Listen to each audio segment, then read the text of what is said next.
Ladies and gentlemen, we are back from another episode of the ABJ Podcast, episode 55 with whose house? Ed's house. I'll bring him in one moment here, but first I want to read some sponsorships, tell you guys some stuff of housekeeping, and we got to make it quick because Ed House is on location somewhere, and he probably has about 45 minutes of daylight left, so we got to get this done quick.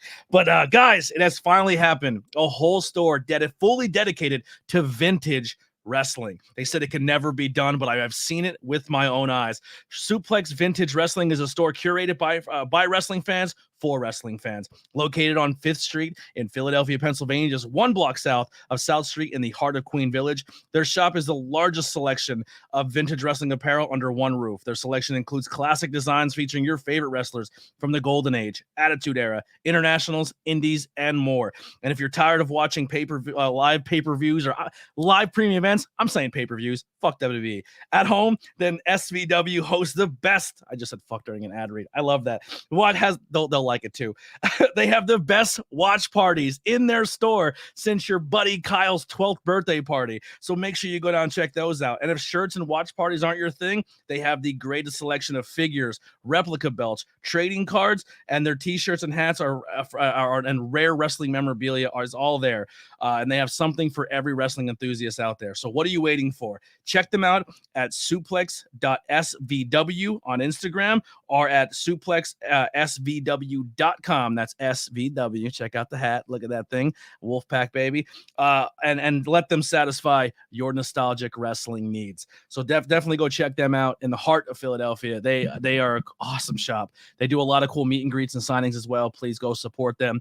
But also, links below for all things ABJ.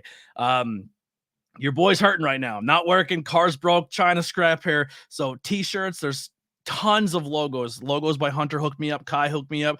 Haley Stokes, Chris Collins, all made a great logos for me. So if you could support and grab those logos, you can. If you're listening on the audio side of things on Spotify, there is a tab that says you could support this podcast. And it's like a monthly donation thing that'll come right out. It's like you could do like $1, $2. I don't know. It's super low.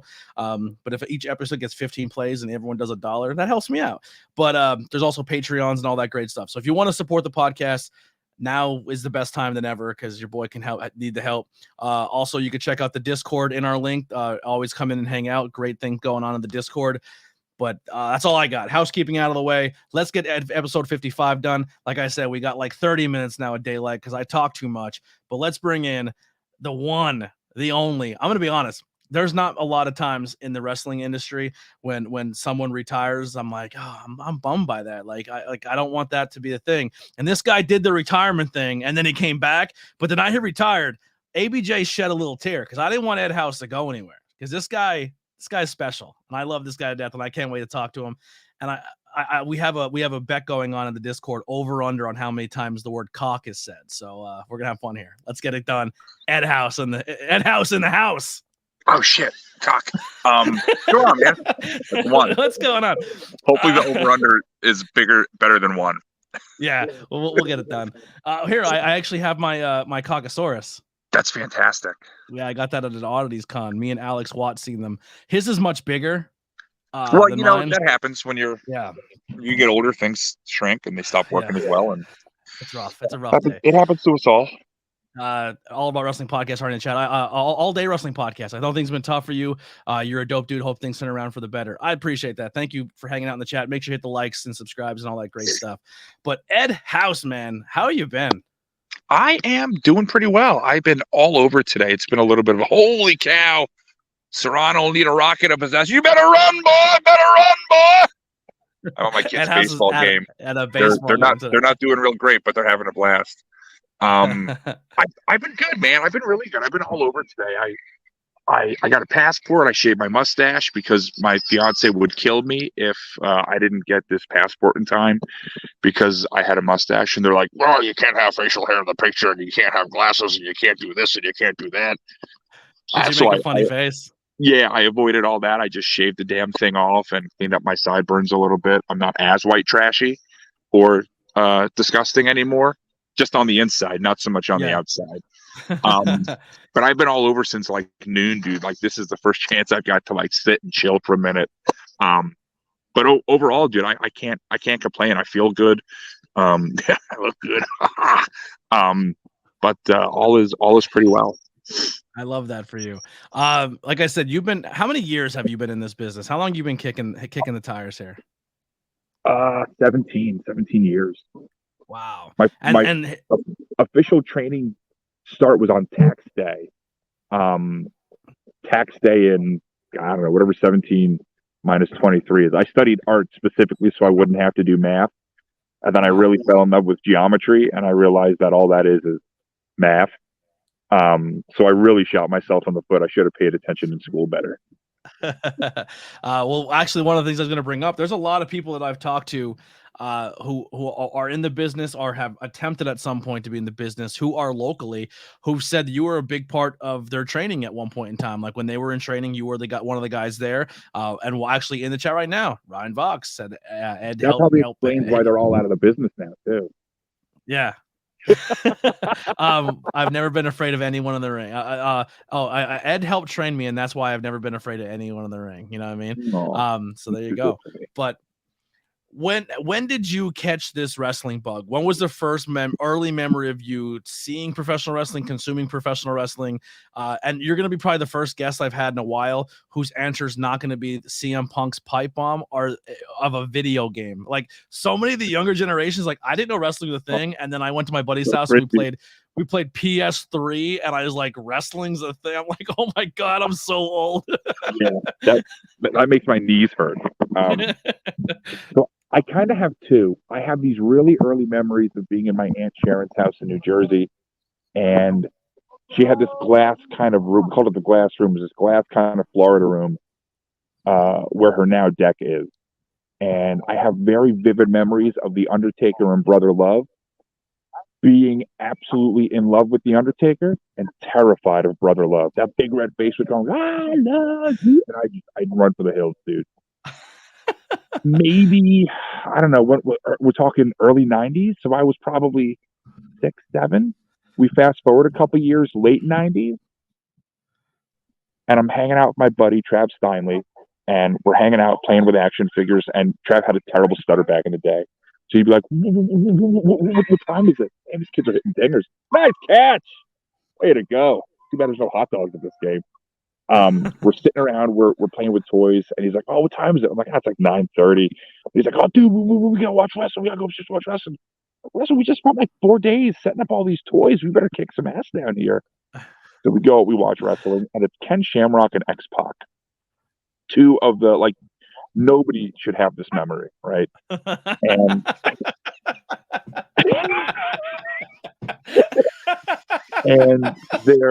what's strange is I met X-Pac at a show and I told him this story and he laughed at me.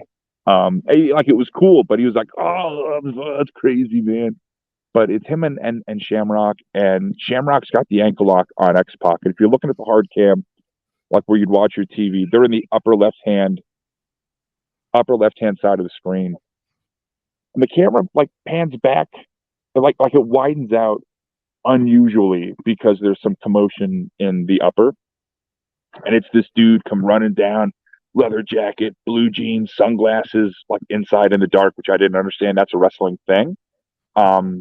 Leather jacket, long blonde hair, hops the guardrail, jumps into the ring, and rapes Ken Shamrock right in the face, just paintbrushes him. And it was like Triple H coming back from one of his like 19 knee operations. And I was like, oh my God, this is the coolest thing I've ever seen in my life. And like right there, I was hooked. And that was like, it was just before all those guys hit, like just before like Triple H became big, just before Austin had his moment, just before Rock came in. Like they were all kind of there, but they were all like just like it hasn't blown up for them yet. Yeah, they were just about to. And like I got really lucky because all my buddies were wrestling fans. And then we had wrestling like in town. So we'd go to some shows locally at the field house, and like Ooh La La would be there, like plugging your shirt. And like the dude's a national treasure, you know, like he's so good. He's such a good dude. And he's so good, and he's so underrated because like he's old. Like he's old and he's got that eye, and everybody just writes him off. But the dude, Bro, is have you like, there's a heard the reason he's still podcast with him wrestling. and Tommy Vex? No, I don't listen to anything Tommy Vex is in. That's a lot. It's actually really I'm good because you don't starting to love expect Tommy Tommy. Yeah, you don't expect Tommy and Ooh La La to be serious for any moment at time, and Yeah. they do this podcast, and Tommy does a really good job because Tommy idolizes, like, loves him, like legit is his favorite wrestler, like wanted to work him for years. He finally got to do it. They talk about the match, like, but then like Mr. Allah goes through the whole story of how he messed up his eye, like all of it. Like he got all that out of Mr. Allah with the story. So please go search on the High Tension Wrestling Network, Tommy Talks Tape on their YouTube channel. Dude, Tommy has a great interview with Mr. Ulala. Yeah. I'll check that out. But we were like, and then like from there, I was always. Are you covering your speaker, your microphone speaker? I might be. Is it better now? Yes, much better. Okay. And like ever since then, I've always kind of had it on. It's always kind of been like in the background. We did the whole like backyard. We'd wrestle in my buddy's garage and break light tubes over our back and shit. We got to wrestle in our talent show. And then somewhere in like 10th grade, I was in Spanish 1 for the second time. There was some sort of like scheduling conflict, and I go to my teacher. I'm like, "Hey, like Mr. Noble, like I've already done this." He goes, "Just take the A, kid." All right. So we're sitting in there, and the kid in front of me is like, "Hey, like if you're a big wrestling fan, you got to meet my buddy Brock. His dad's a wrestler." I was like, "Yeah, I do need to meet this kid Brock, and he needs to be my new best friend." And then it turns out we have the same birthday. His stepdad Troy Mast ended up training me, and we did all this in like 10th grade. So at that time, they were charging like a ridiculous amount of money, right? The economy was good; they could get students. It was no big deal. And then I'm in college. We fast forward maybe 5 years. I'm a second semester freshman, 2005. 4 to 5. Yeah, second semester freshman. We're in like the beginning, end of winter, like February, March. And one of the assignments for my photography class, because I went to Kutztown for a fine art degree, so they want you to be a well-rounded student. So they make you take all this shit that you have no interest in. And one of them was photography, and it was the old school black and white silver photography in the dark room, pitch black. None of that movie shit where it's a red light and you can see everything. No, you got to look at the room with the lights on and memorize your steps and all that shit. Kill the lights, otherwise your film gets destroyed. So we're doing that, and the professor goes, if you guys shoot something metallic, it'll look really good because silver is used in the photograph. And I thought, everybody's going to want to shoot the gym, fucking weight room, park benches, like all that stupid cliche shit. And I want to get as far away from that as possible. So I knew right down the road, they had that wrestling school. And I thought, worst case scenario, he tells me to go fuck myself, and spade's a spade, and that's it. And I go shoot park benches and the weight room, right? Yeah. So we start talking. One thing leads to another, and he's like, "Oh, well, we're training guys for this much an hour." I've got that in my wallet. Let's start talking. He's like, "Well, no. Go make sure it's okay with everybody at home first." And who we impersonate right now? Troy Mast. Yeah. Troy's always. That's why I wanted to bring that attention. He's always got the cough. He's got like the Troy Mast cough. Mm-hmm. And so we get to talking, and then that was it. It was tax day, and 3 months later, we were in the Pheasant Land Roller Dome having a match. I was wearing all kinds of ridiculous fishnets and purple and gold and makeup and all kinds of shit. Run, boy! Oh, dude, it was insane. I was wearing the most crazy shit, and I had no idea what I wanted to do. Right? Ryan Vox said, "Spot on, Troy." Oh yeah, it was. It's one of the best impressions I do. Next to Zach Rain, but that's a different story. Yeah. We're there, we're doing the show. It's like 900 degrees in this building. The main event goes out. They do a 20-minute promo, and it's the guy heel slides in the ring, babyface challenger choke slams him, covers him 1, 2, 3. The promoter was furious. Like there were 6 people there. My father, my brother were 2. A good friend of mine who I was trying to bang at the time was 3. Her boyfriend was 4. And then 5 and 6 was the referee's wife and their adopted kid, or somehow way or shape relation, their daughter kind of thing. And that was it. That's who was in the crowd. And like the promoter got all pissed off. And I thought, like, my buddy's going to kill this guy. And we were all like pretty close. Like that was like home base, so to speak. But that's kind of how it all started. It was it was me. Oh God, who was in this match? It was an abortion. And not like a good one that saves a life. Like this is somebody's 4th abortion. They're using it as birth control. Like it was not well done. It was done in an alley. Like Dirty Dancing. Yeah. But like sweatier, Yeah. It was myself and I want to say Tony Reyes. No, I lied. It was Tony Reyes and Tom Ugly, who I believe has since passed away. JoJo, the circus clown, old tag partner of Chio, and somebody else. Virus, and maybe it was Virus who was the promoter under a hood. And I'll say that because fuck him. Cock.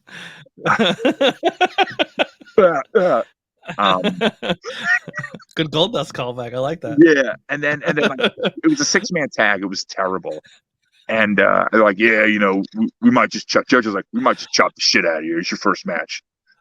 What's a chop? And I found out real quick. Yeah. But yeah, that was it.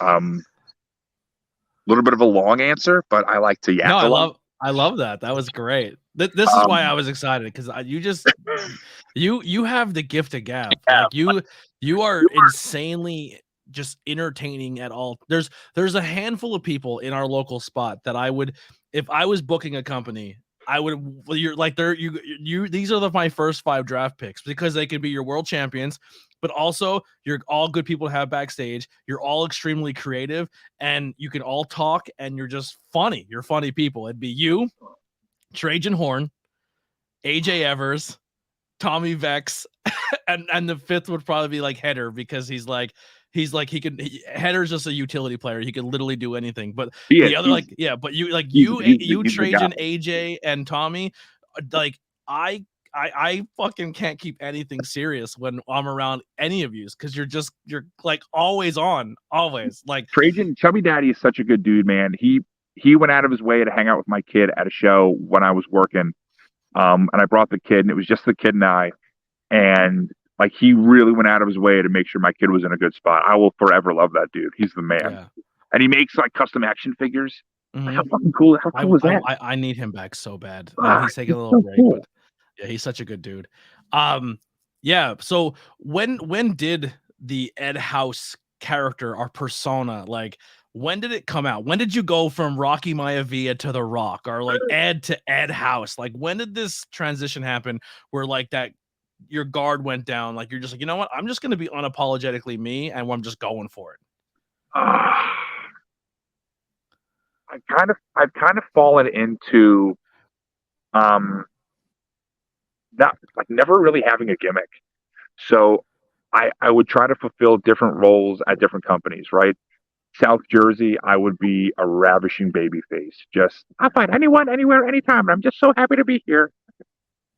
But in Philly, I would be like a real pussy, flamboyant heel. And you're like, people who have never seen you after watching, or have never consumed your matches because they're not from the area to listen to the podcast.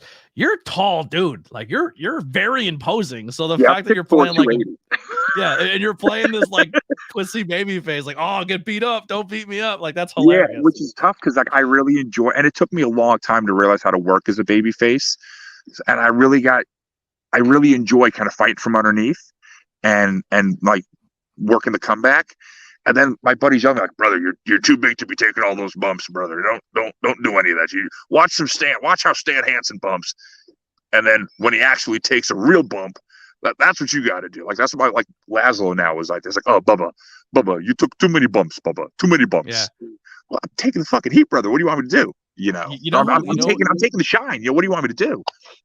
What I heard, in NXT, who they make the bigger guys study to learn how to bump, like bigger, taller, like bigger guys. Scott Hall. No. Really? Yep. Yeah, that checks out. I joke with guys now that I'm just going to Undertaker bump them. I'm not really going to bump. I'm just going to take a shot and then walk around the ring and make people chase me. Because he would do that and he'd blow guys up.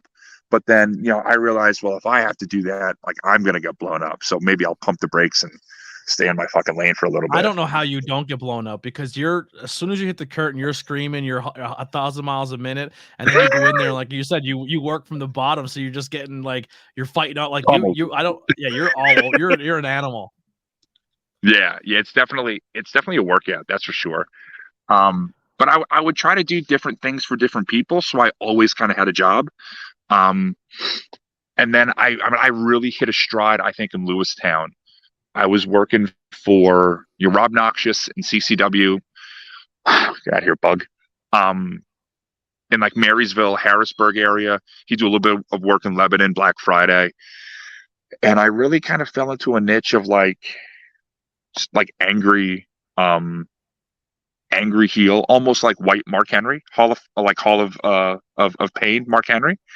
But having like zero reason to be that. Like it's like I haven't been wrestling for like 20 years and not been given an opportunity and having things taken from me. There's like no reason for me to be this angry, yet I am. But I was also kind of fighting from underneath because I was working in that company with a bunch of guys who were already established. Like they're around Mount Rushmore of guys I was kind of working with and chipping away at and blowing through. So I really got to hit a stride there. And then when we started in Lewistown, Dylan Freimer, Big Dill Freimer, Dylan Page, the Bulldog James Dillon. He goes by many names. Some even refer to him as Bubba Bear, and that could just be me. But he was like, "Hey, I like, this is what we want to do. We have this hometown guy, and we want to like make him the guy, but we need a champion, and it's right now it's like our buddy Cremator." Almost real named him. He would have beat the shit out of me. That's why I don't learn anyone's shoot names. So we did a bunch of matches with Cremator, and I was like, all right, like this is really good. Like, and like people love him. Like the Michael Myers Transformers gimmick, like people love it. And I'm like, well, this is so easy. I really don't have to do anything. And then they brought the hometown kid in, and it was like that match. I was like, okay, like this is who Ed House is. And it turned out that it's the guy I want to be at work. Like at the time I was a supervisor for Bridgestone. And I was just dealing with some of the dumbest fucking people, and it was no fault of the companies. It was no fault of what we were doing. It was just the local talent that we had, just guys who had done one thing like forever, and then shit got shut down and they all needed somewhere else to go. So it was guys who had been doing one gig for like 10-15 years, and it's like, oh well, this is how we did it back then. Yeah, that's good, but that was 2 jobs ago, brother. Like, this isn't how we do things. So some of that was frustrating, and I was really new to being a supervisor and managing people and figuring out how to have those conversations with folks. So it was like, that was the guy I wished I could be at work. And now, like as a babyface, I realized, oh, I just turn that around. And like Ed House can be the guy who I just wish I was, period. Fun to be around, enjoyable, a good time, not miserable, not you are essentially 5-pound bag. We said on the Tornado Tag podcast back in the day that you are essentially like you're Shazam. You're literally, I mean, obviously you look like Shazam, but you're a big, huge superhero looking dude at your size and your height, but you have the mentality of a teenager. Yeah, I'm a child. Yeah, you're a man child, like, but you're like everybody wants to hang out with you, like but you're like right on the cusp between PG-13 rated R, like you're right Oh, there. I think I'm between R and NC-17 or NC-17 and X. Yeah. Uh, One of my favorite depending on what Ed social House media you photos. subscribe to me on. Yeah, one of my favorite Ed House photos is with you and this fan, and she's getting a photo with you, and she has a very low cut shirt on, and the whole photo you're just like this. Yeah, that's You're not even looking at the camera. yeah. And the best part was I think her husband took the photo. Her totally took the photo. Yes. Yeah. I I think I remember the couple. I think we did that at AXW or Outbreak. I don't think it was AXW. It was in the field house. Yeah. So that was definitely them. Yeah. You come out. I remember when you got your first new gear, and I remember you saying, like, brother, wait till you see my new gear. Wait till you see it. You're gonna love it. You're gonna love it. Because that was our bonding. It's just being men child. Yeah. And you come out in your Ed Hub gear, which Yes. use your imagination. Corn Hub. I don't know what you can say on the internet these days. But the let's just say a splatter, Nickelodeon white splatter, predominantly on the butt. That is the Nickelodeon. I enjoy the Nickelodeon reference. Yeah. It's very much slime after you reach the top of the aggro crag. Yeah, absolutely. Seeing Ed House in person with an axe last weekend, scary as fuck. He's a big dude. Who said that? I must have missed that one. Wrestling all day podcast said that. Oh yeah, that was yeah. I was very politely asked to I think never do that again. They sent me a letter and everything. When I get home, I'll post it. And the kicker is, well, I don't want to lose the job, but I've got a couple responses to the letter I was sent by AXW, and I think it'll be really funny. It depends what they think, but I think my responses will be very funny. I don't doubt it at all. One of my favorite promos you ever did is you're doing, like, I call the car promo, where like someone just sits in their car and they're like, yes, here's why I'm going to beat you, and da da da da da. You started off like that. You're like dead serious. When I show up this weekend, and then you're like, oh, and then you zoom out and you're on the toilet. Yes. I was also very politely asked to never shoot toilet promos by a promoter before also. You should shoot every promo on the toilet. I think that should be your bit. That was kind of where I was headed. I wanted to do, I remember watching Batman 89, and there's a scene where the Joker is talking to, I think he's talking to Vicky Vale when he breaks into her apartment, and he's like, I was in the bathtub the other day, and I had this thought, and I thought, man, like that would be a great way to start a promo, just in the bathtub, like playing with toys or doing like whatever, but just be in the bathtub. The shampoo, and I am the conditioner. and it was after, I want to say it was after my mother had died. My then wife, now ex-wife, and I we moved back with my father to make sure he didn't go batshit crazy. As a result, we all went batshit crazy. But I thought, man, it would be great then too if I could like cut a promo in the bathroom and have them walk in on me, and like have my dad start ripping me apart about how I don't contribute to the house. Like my wife's out there mowing the lawn, and like, well, I got allergies, and just totally put myself down a peg, like cut this super serious promo, and then all of a sudden, nice catch. All of a sudden, just like get brought back to reality, and then like end the promo, but like accidentally send it. Like, I guess we have to delete that. Oh shit, no, not send. Boop, and like send it. Because I think that they're funny, and a lot of times, and especially as a heel, because a lot of times there's so many heels that don't want to put themselves under. Yeah. But that's because they weren't trained properly, and they don't understand that that's the heel's job, is to go under and put the babyface over.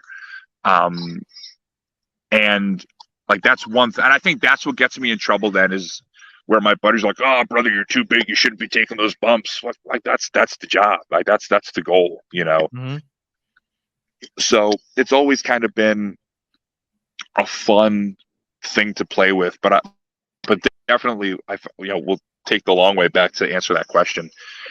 working in Lewistown was definitely the moment I realized, like, yeah, this is like I've got this figured out. I think I know how to do this now. And I did a couple Ring of Honor seminars where they really showed me how to work as a babyface. And then like after that it was on, and then I was like, oh yeah, babyfaces also sell some merch too, because gone are the days of the heel getting 20% of the babyface's, merch cut. So it kind of smartened me up to a little bit of business. But it really taught me how to work as a babyface, and it was so much fun. And like now that I kind of figured out like the gimmick,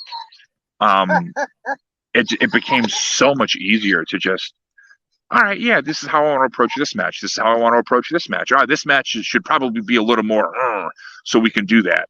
And now, like in a tag team, it's cool because it's something I've never done before, and I don't have a whole lot of experience with. So getting to work tag teams, like we worked South Philly's Finest, Shane Malice and I, learned a shitload from those guys. We worked A.K. Willis and his tag partner, whose name is escaping me. But we worked them, learned a shitload from those guys. The Beastmasters learned a lot from them just by working with these different tags who have either been tag teams for a while or have been in a lot of tag team matches. Like I think the Beastmasters, maybe I think one guy was filling in, but still worked a lot of tag team stuff like with another partner. So it was real easy for those guys to kind of come together, and it was really nice to just kind of sit under their learning tree and absorb all the info that they had to give us. You know what tag team I miss? Remember the Payne Brothers? Yes. The old Outbreak callback there. The Payne Bros. I ran into Kyle Payne. God, where were we? Dude, the Payne. So my first ever Outbreak show, I was hooked because of you and the Payne Bros. I was like, oh, these are my favorite. They were like, you guys are my favorite guys there. Actually, the first show I ever went to, first independent show ever was AXW in the Pottsville Firehouse. And it was so tight in there and so little, like the good, yeah. And the first match of the card was Sammy Pandora versus Vanity or Wrestle Bay. And the whole time I was cheering the heels, and I was drunk as shit.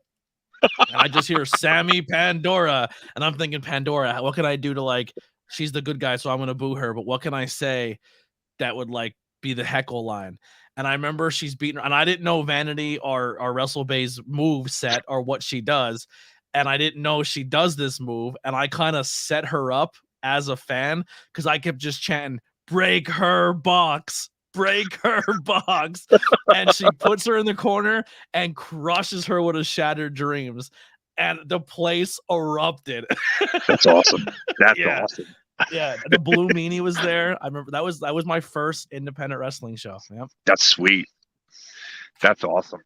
But yeah, I ran into Kyle Payne. We gave Ryan Vox the biggest pop of his life too, because he came out and we're like, our drunk song was is Motley Crue's Kickstart My Heart. So he comes running out to Motley Crue, and my whole section just started. You guys are going bananas. And we're singing. We're like, yeah, Kickstart My Heart. Yeah, it was really great. It was a great night. But go ahead, Kyle Payne. So I ran into Kyle Payne. I was doing a show with Pat Shamrock as another gimmick. He wanted to do. He's like, oh yeah, blah blah. I know you do. You're kind of out. Just wondering if maybe you wanted to do one with me. I'm kind of going out on my end, and just wondering if you want to do that French Canadian gimmick again. If you want to bring out old Duke Lapel. And I thought, yeah, what the hell, why not? It didn't take a whole lot of convincing. And we went through and we worked everything up, and then I get there and I show up, I'm unloading my stuff, and I'm thinking, who is this giant handsome man? And it turned out it was Kyle. So I walked right up to him and I took a picture and I sent it to his wife. Oh my God! Oh my God, he's here! And it was a good time. It was a lot of fun to just sit back and kick it with those guys. So we'll kind of only question I want to ask this one because I don't know the actual answer to, and if it's too personal or you're not willing to reveal it, you don't have to answer this. But what made you turn the boots in that night at the Hamburg Fieldhouse and walk away for a while? dick cancer. It was so big, it just got too hard to put into my trunks. And I wasn't about to go back to tights. I spent way too much money on a spray tan. No, I was going through custody issues with my kid, and not like severe stuff, nothing like no horror stories. Oh, that's my water bottle. I want that. And yeah, I would much rather be dad any day of the week and watch my kids suck at sports and sit around and eat oranges, and I'd much rather do that than be at house, right? That's the clip. That's the clip. So, that's it. That's the tagline. So we go and I turn him in, and that's that. And then months on the road, he's like, "Daddy, when are we ever going to go to another wrestling show?" I was like, "Let Daddy make some calls, boy. We'll get it going." So I started back up, and now every time I have a show, the kid's at his fucking mom's house for the weekend. And it's just, I think since his mom and I have been divorced, he's been to 3 shows, and I've probably had like 50 matches, and he's been to 3 of them just because that's the way the weekends work out. Yeah. But I also try not to book a whole lot when he's here, because those are long days. He's 9, so it's tough. It's tough to hold his concentration, and I don't want. I've never wanted him to be a burden on anybody. I didn't want him to become somebody else has to watch him, or I have to bring him, bring him somewhere for the show or whatever, and have him like sit in a corner or something like that. But wasn't he at the one show where he would just beat the shit out of everybody in the locker room? Yeah, that was one. Yeah, and then he did 2 others. He did 2 others where one was in like Mr. Stacks for Jamal for 7 Mountains, and another one was in York. What's up, buddy? You want to say hello? I'm doing a podcast. You want to say hello to everybody? Hello. What up, dude? Anthony Blackwell Jr. Exactly. There it is. I did see you hit. It was awesome. You got a hit. Can I pitch to you right now? You want me to pitch to you? Yeah, we can pitch a little bit. We could wrap it up. We could wrap it up. Well, buddy, why don't we wait till everybody leaves so that nobody judges Daddy's terrible pitching form? This could be a terrible idea. We did this before. I hit him twice. But it's part of the game. He's got to get tough. He's got to get tough. You gotta take a couple shots. That was it. He was kind of asking about it, and I thought, well, yeah, we could probably do some. And then some turned into a little, and then some turned into, I got tendonitis in both my Achilles tendons, and this, was pushing 300 pounds, and I was like, well, maybe I should. Patrick, is that you? Brand new helmet. I swear to God, this kid. I tell you. And they're cheap, right? They're super cheap helmets. Oh, yeah. So all this equipment is just $12, $13 at Ames. It's no big deal. Yeah. It's not tax write-offs. Fucking $80 helmet. Yeah, that's what it should be. Tax write-off with my work credit card or something.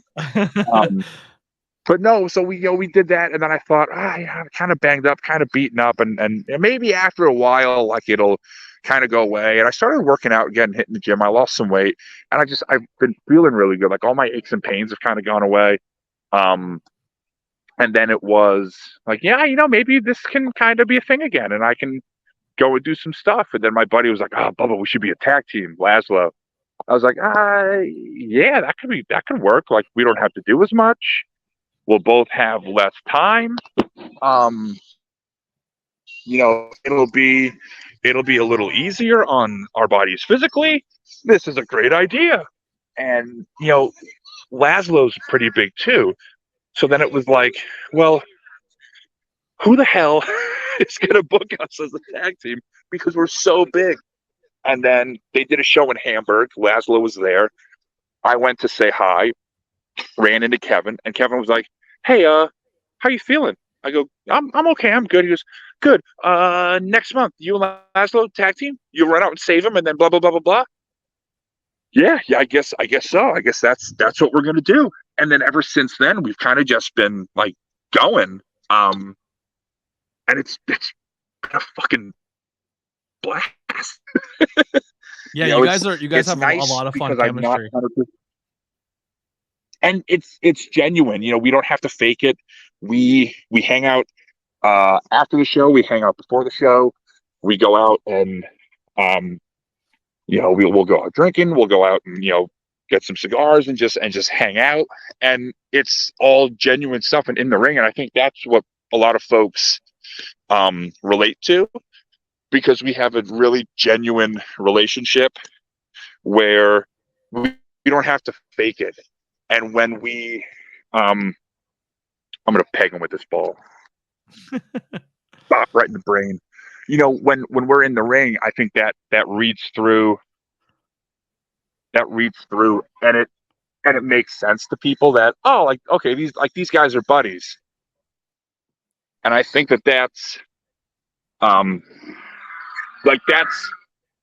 guy's got a huge dick.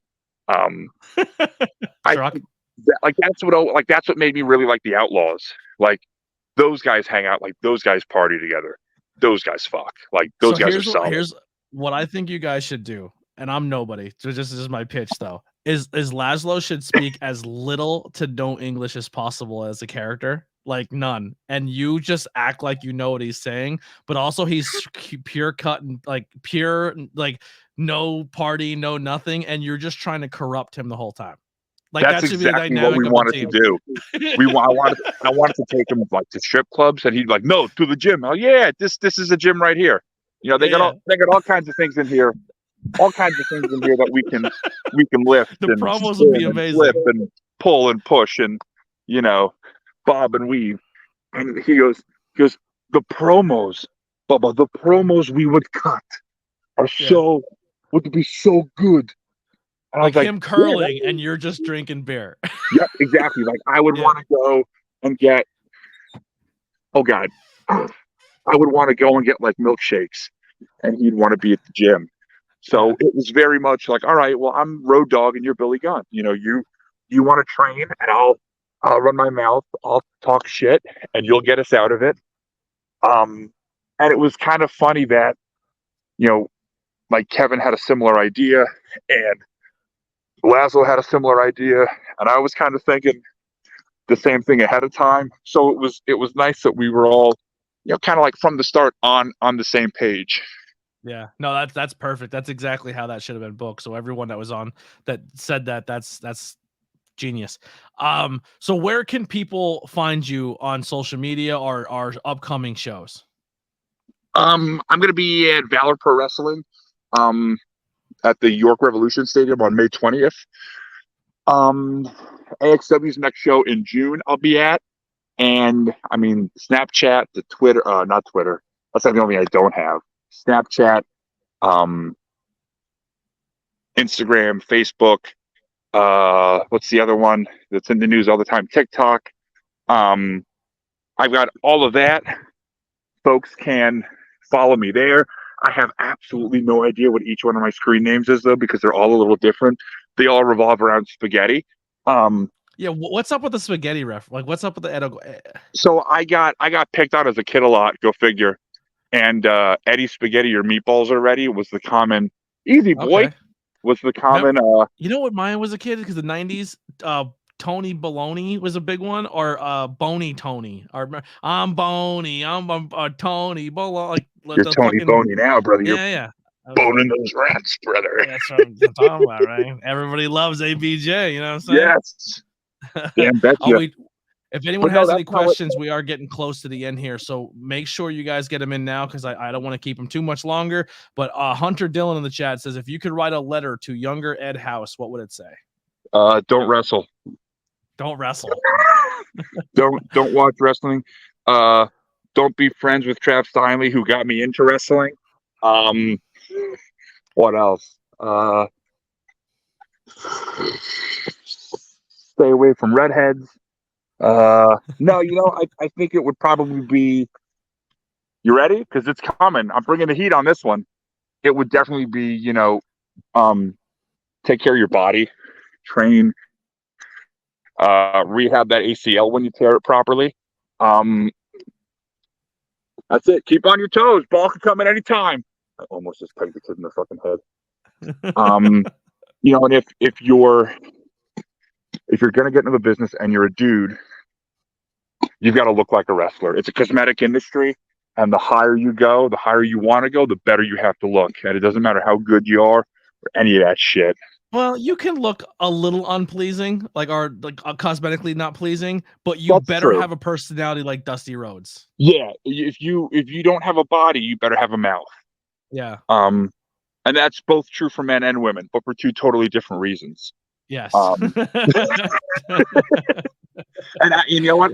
I don't give a fuck what anybody says. It's, you know, everybody was shocked at the whole Vince McMahon thing, except the boys. Yeah, everybody was shocked knew. except the boys. Like, come on, give me a break. But yeah, that's what I would say. I would say take care of your body and figure out what you want to do, what your role in the business is. You know, nothing wrong with being a weekend guy, but you got to be honest with yourself. If you're going to be a weekend guy, you're going to get a weekend guy spot. If you want to be a top guy, you got to do top guy work. I am very happy being a weekend guy. As you can see, I'm getting blown up from picking up baseballs and pitching poorly to a 9-year-old. You know, I'm very okay being a weekend guy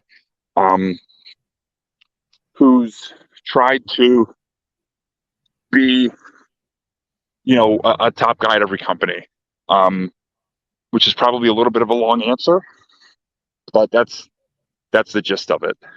Yeah, I appreciate it, man. Well, Ed, thank you so much for doing this and taking time away and playing catch while we're doing it. I love this. This is the best podcast ever. But I wouldn't have it any other way. And I appreciate you taking time out during your kids' game to do the podcast and hang out with me, man, and doing it in general.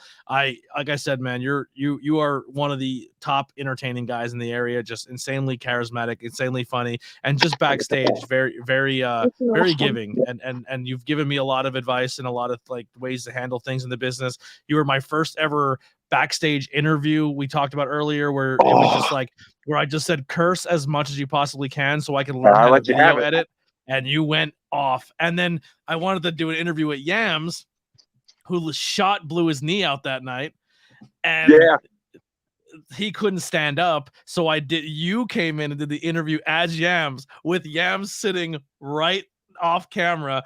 And I was so bad this is where I learned I can never be a backstage interviewer, because I just broke. I laughed. I was staring right at Yams and him laughing, and I was laughing. And then what made me walk away is you're doing the whole "I'm Yams, the working man," doing your thing, and you're like, "That answer your fucking question," and then you like cut right back at Ed House.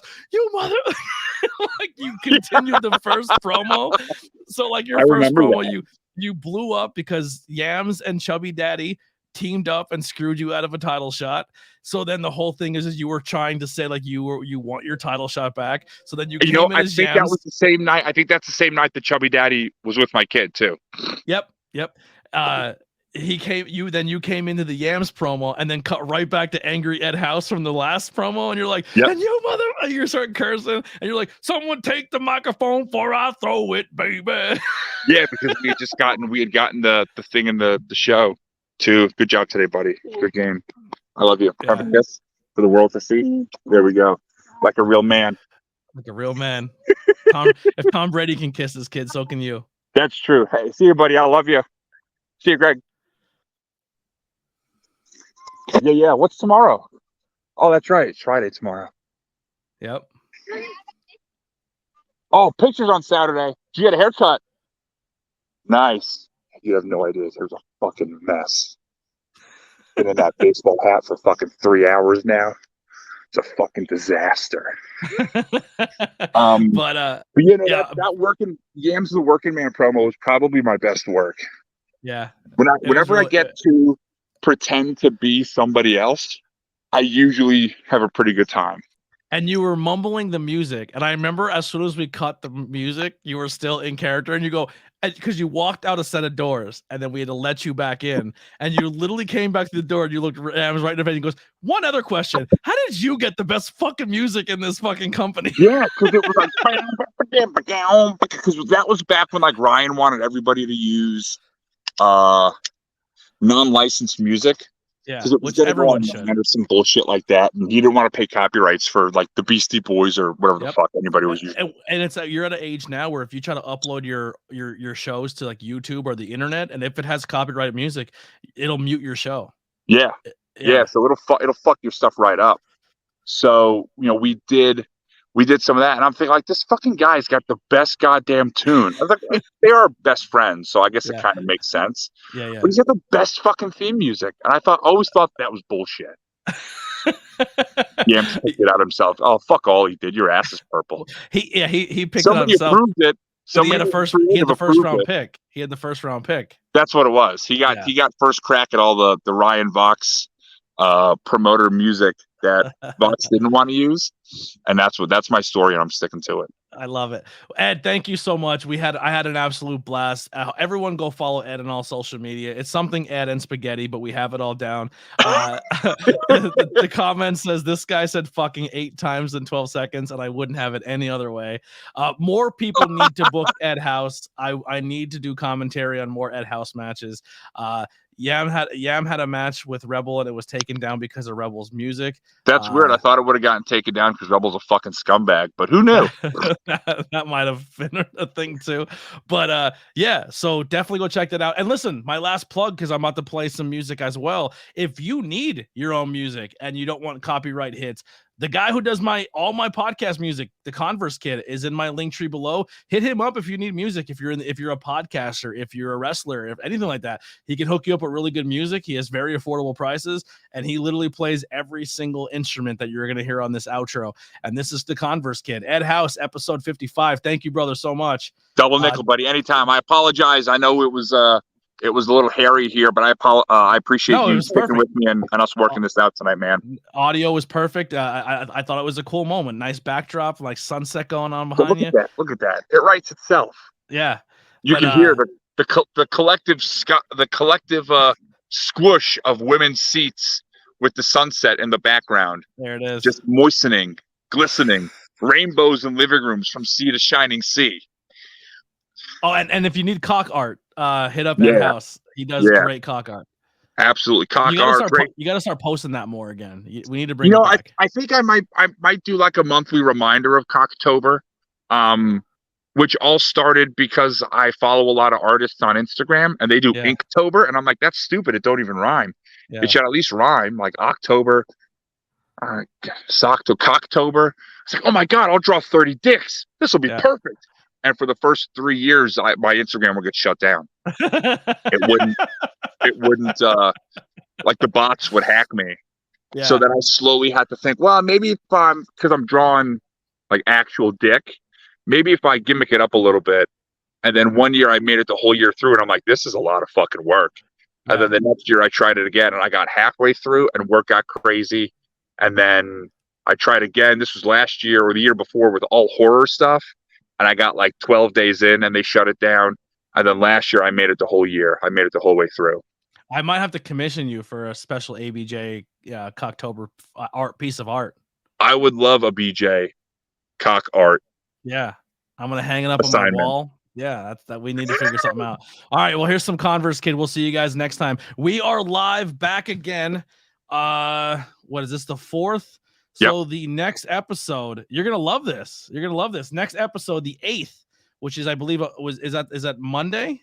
Monday the 8th. I believe so. 7 p.m. He was in the chat. Ryan Vox will be the next guest on the ABJ podcast.